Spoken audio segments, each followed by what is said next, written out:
अस्सलाम वालेकुम नाज़रीन, मेहरान टीवी सां गॾु मां आहियां सरदार अली इलाइक़ो ऐं असां सां गॾु साथ ॾींदो न्यूज़ एंकर मुबशर सोलंगी। सभ खां पहिरियों हिकु नज़र हेडलाइंस ते। पीपी चेयरमैन बिलावल भुट्टो ज़रदारी चयो आहे त मुल्क में सियासी इस्तेहकाम लाइ सदर आसिफ अली ज़रदारी खे किरदारु अदा करणो पवंदो। समूरी सियासी पार्टियुनि खे हिकु नुक़्ते ते सदर ज़रदारी गॾु करे सघे थो। सियासी जमायतुनि खे सियासी रस्ता कढणा पवंदा। डिघे इनिंग्स जो फ़ैसिलो मुल्क जो अवाम कंदो। लाड़काणे में मीडिया सां ॻाल्हाईंदे बिलावल भुट्टो ज़रदारी चयो त ईंदड़ आम चूंडुनि खां अॻु चूंड सुधारा ज़रूरी आहिनि। चूंड सुधारा अहिड़ा थियणु घुरिजनि जंहिं ते सभु सियासी पार्टियूं मुतफ़िक़ थियनि। बिलावल भुट्टो ज़रदारी चयो त PTI इंतिहा पसंदी छॾे उहो उन्हनि लाइ बहितर हूंदो। अफ़गानिस्तान जे घरू वज़ीर पाकिस्तान सां मुफ़ाहमत जो इशारो ॾेई छॾियो। घरू वज़ीर सिराजुद्दीन हक़ानी चयो आहे त संदसि मुल्क कंहिं बि रियासत लाइ ख़तरो न आहे। तालिबान क़यादत आलमी बिरादरीअ सां बेइतमादी ऐं ग़लति फ़हमी ख़तमु करण लाइ पाइदार हल ॻोल्हण जी कोशिश में रुधल आहिनि। अफ़गानिस्तान जी सरज़मीन खे कंहिं बि मुल्क ख़िलाफ़ इस्तेमालु थियण जी इजाज़त न ॾिनी वेंदी।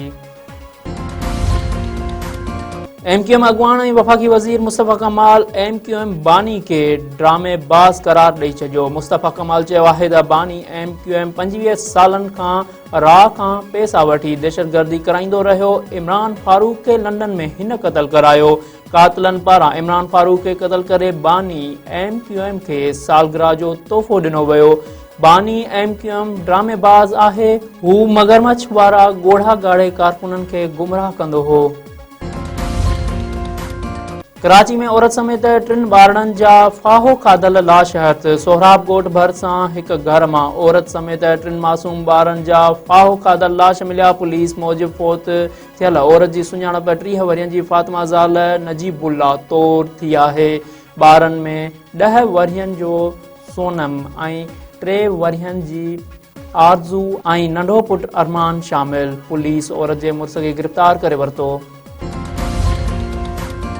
शिकारपुर वेझो महर जतोई तकरार तां घोट समेत 3 ॼणा गोलियूं हणी क़तल। 2 ज़ख़्मी हथियारबंदनि जी रुस्तम खां जेकमाबाद वेंदड़ महर बिरादरीअ जे ॼञ ते फायरिंग। घोट अल्ताफ़ अली संदसि नंढो भाउ मोहम्मद हसन ऐं ड्राइवर मोहम्मद रमज़ान क़तल।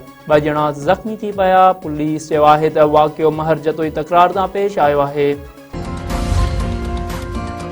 मौसमियाती खाते मुल्क में सख़्त थधि बरसातुनि ऐं बर्फ़बारीअ जो अलर्ट जारी करे छॾियो।